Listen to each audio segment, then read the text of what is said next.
দিদি এবার আইপিএল দেখছো তো? এবার আইপিএলে তো আমাদের টিম কলকাতা নাইট রাইডার্স তো অনেকটা পিছনে ছিল, একটু একটু করে উঠছে। কি আশা তোমার? প্লে অফ খেলতে পারবে?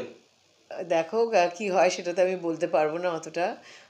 যে কতটা এগোতে পারবে সেটা আগামী দিন বলে দেবে। এবং আইপিএল এখানে আমরা যাচ্ছি, প্রত্যেকটা ম্যাচই আমরা দেখতে গেছি। একটা আইপিএলটা হচ্ছে একটা, টু বি ভেরি ফ্র্যাঙ্ক, আমি কোনো আলাদা করে কোনো টিমকে সাপোর্ট করি না আইপিএলে। হ্যাঁ, অফকোর্স যেটা আমাদের কলকাতা নাইট রাইডার্স কলকাতার ব্যাপার, সেটাতে তো জিতলে আমরা খুবই আনন্দিত, আমিও হই। কিন্তু তাছাড়া আলাদা করে যে বিশাল কোনো একটা টিমের জন্য করি না আমি।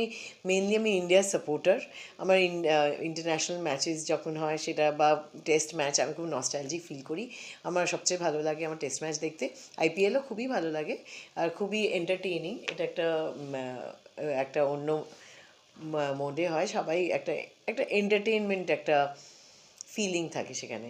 তা খেলাটা খুবই দুর্ধর্ষ হচ্ছে, এবং যে টিম ভালো খেলবে সেই টিমই জিতবে।